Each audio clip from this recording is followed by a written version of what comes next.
Tension ना लो वीरे सब फड़े जाणगे सब फड़े जाणगे जी सब फड़े जाणगे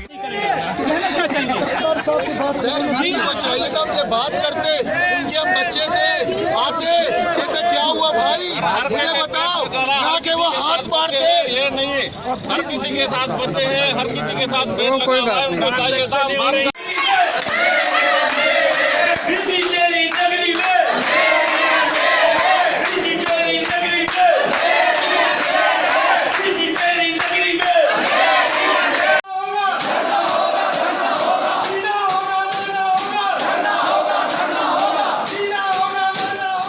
हरासमेंट करा जा रहा है जो कि नहीं होना चाहिए। हमारा कानूनी हक है, हम अपने वाइस चांसलर से बोलेंगे, अपने प्रोवीसी से बोलेंगे, अपने रजिस्ट्रार से बोलेंगे और कहाँ जाएंगे जब बच्चों को कोई प्रॉब्लम होती है अपने माँ बाप के पास आते हैं, वो किसी और के पास नहीं जाते हैं। लेकिन ये हमें इतना ट्रीट ही नहीं करना चाह रहे। सर जूनियर इतनी अच्छी अच्छी बातें कर रहे हैं, सीनियर आज बता ही दें क्या इनके जो भी मौक़िफ़ हैं।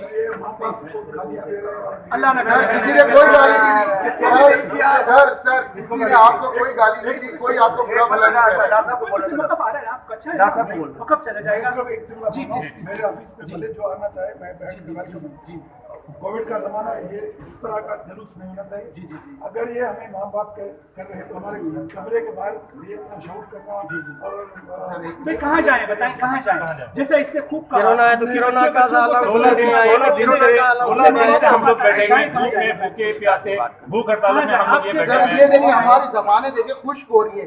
सुबह हमको ठंडे कमरे में ये एसी के ठंडे कमरों में हम लोग नहीं बैठे हुए यहाँ हम लोग धूप में करके हमारी बहनें हैं सारी हैं की कर रहे हो ना गलत बातें करके रिकॉर्डिंग करा के फिर कहते हो सर हम आपसे किसकी रिकॉर्डिंग हुई सर किसकी रिकॉर्डिंग हुई सर रिकॉर्डिंग कर अच्छा रहे इसमें गलत बात क्या है लाइव चला रहे हो। हम वो तो खैर हम देख रहे हैं सब देख रहे हैं। अच्छा बताएं अल्लाह करे आपकी नहीं सर सबके सामने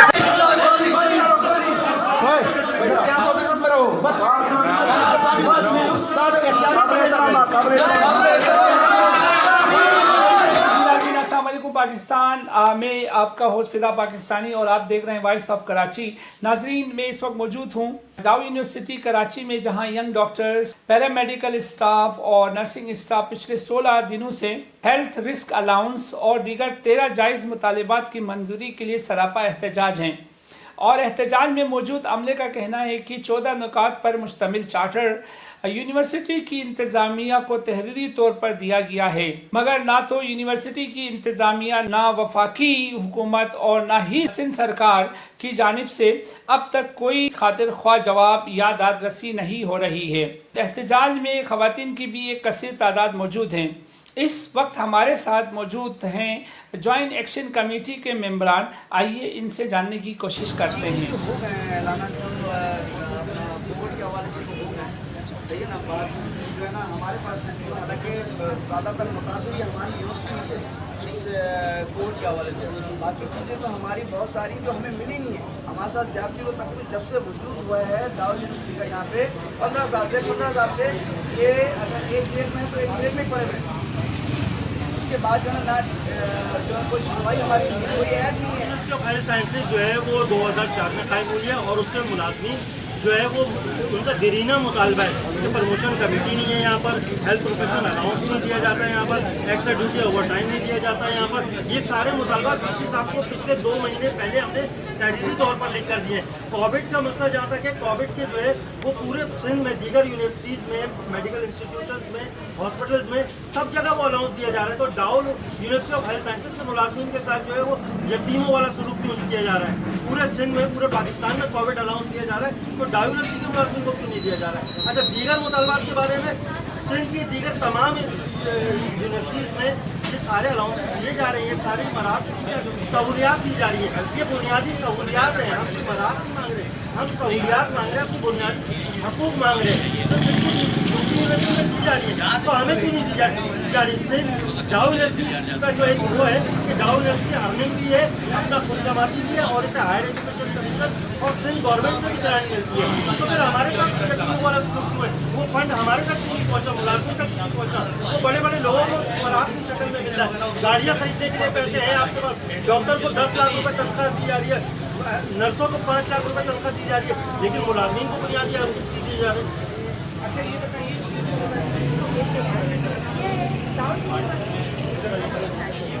कोरोना आता है तो हम सबसे पहले जो है विदाउट इसमें बहुत सारे हमारे जो स्टाफ हैं दूसरे ये कि 20% हेल्थ ऑफिसर अनाउंस जो 2018 में अनाउंस हुआ था उस सबको किया जाए 1 से लेकर। दूसरे हाउस सीलिंग जो है जामे कराची एनएडीएस में दीगर वो भी हमें साल में कंपनी होती है, हम अवेल नहीं करते, हमें उसके वक्त पर लीग इंगेजमेंट भी किया जाए। और इस हवाले से जो है एक और चीज़ है कि मुलाजमीन की नॉन टेस्टिंग और जो कि नहीं होना चाहिए। हमारा कानूनी हक है, हम अपने वाइस चांसलर से बोलेंगे, अपने प्रो वीसी से बोलेंगे, अपने रजिस्ट्रार से बोलेंगे। और कहाँ जाएंगे जब बच्चों को कोई प्रॉब्लम होती है, अपने माँ बाप के पास आते हैं, वो किसी और के पास नहीं जाते हैं। लेकिन ये हमें इस तरह ट्रीट ही नहीं करना चाह रहे। सर जूनियर इतनी अच्छी बातें कर रहे हैं, सीनियर आज बता ही दें क्या इनके जो भी मौक़िफ़ हैं। ये माँ बाप को गालियाँ दे रहे हैं। अल्लाह न सर करे। किसी ने कोई गाली नहीं दी। सर किसी ने आपको कोई गाली नहीं दी, कोई आपको बुरा भला नहीं कहा। इस दौरान हमने वाइस चांसलर जनाब सईद कुरैशी साहब का मौक़िफ़ लेने की कोशिश की, जिस पर वाइस चांसलर ने साफ इनकार किया। कई घंटों वाइस चांसलर साहब के दरवाजे पर जॉइंट एक्शन कमेटी के एहतजाज के बाद भी वाइस चांसलर साहब ने किसी किस्म की कोई दादरसी और मौक़िफ़ देने की जहमत ही नहीं की, बल्कि पुरअमन एहतजाज करने वालों को मुंतशिर करने के लिए पुलिस बुला ली। थोड़ी ही देर बाद वाइस चांसलर सईद कुरैशी साहब घर जाने के लिए पुलिस की हिफाजत में ऑफिस से बाहर निकल पड़े, जहां पर मौजूद सहाफ़ती फ़राइज़ अंजाम देने वाली वॉइस ऑफ कराची की टीम, जिसमें मैं फ़िदा पाकिस्तानी ब्यूरो चीफ पर हमला आवर हुए, जिससे कवरेज करने वाले कैमरे को नुकसान पहुंचा। हमें उम्मीद ही नहीं थी कि एक फाजिल और आला ओहदे पर फाइज शख्स के इस तरह के अमल का, जिससे अंदाज़ा लगाया जा सकता है कि वाइस चांसलर सईद कुरैशी का खुलम खुला मीडिया की टीम पर हमला आवर हो सकते हैं, तो अपने मातहत के साथ इनका रवैया कैसे होगा खुदा ही जाने। एहतजाज में मौजूद खवातीन का कहना बिल्कुल ठीक था, वाइस चांसलर सईद कुरैशी इन्हें हरासा करते रहे हैं। नाजरीन, वाइस चांसलर सईद कुरैशी पर करप्शन के कई इल्ज़ामात मुल्क की सबसे बड़ी अदालत सुप्रीम कोर्ट में ज़ेर समाअत हैं, जिसके बाद भी इनका एक आला ओहदे पर फाइज रहना भी बजात खुद रियासत मदीना के लिए एक बहुत बड़ा सवालिया निशान है। वाइस चांसलर सईद कुरैशी के मीडिया के साथ नारवा सलूक और हमला आवर होने के बाद थाना सचल के SHO हारून कुराई ने भी एहतजाज में बैठी माँ बहन बेटियों की दादरसी करने वाली वॉइस ऑफ कराची की टीम पर हमला रोकने के बजाय करप्शन के इल्ज़ामात रखने वाले वाइस चांसलर सईद कुरैशी का दिल जीतने के लिए मुझ पर और मेरी मीडिया टीम पर SHO साहब और सादा लिबास पर मलबूस शख्स ने हम पर कलाशनकोप तान ली और मुल्क की सबसे बड़ी अदालतों और अपने ही हुकाम बाला के अहकामात की खूब धज्जियाँ उड़ाई। हम अपने ऊपर होने वाली ज़्यादती का फैसला हुकूमत वक्त और थाना सचल के SHO हारून कुराई के हाई अप्स पर छोड़ते हैं। इसके साथ अपने मेज़बान फ़िदा पाकिस्तानी को इजाज़त दीजिए और आप देखते रहें वॉइस ऑफ कराची। बहुत शुक्रिया।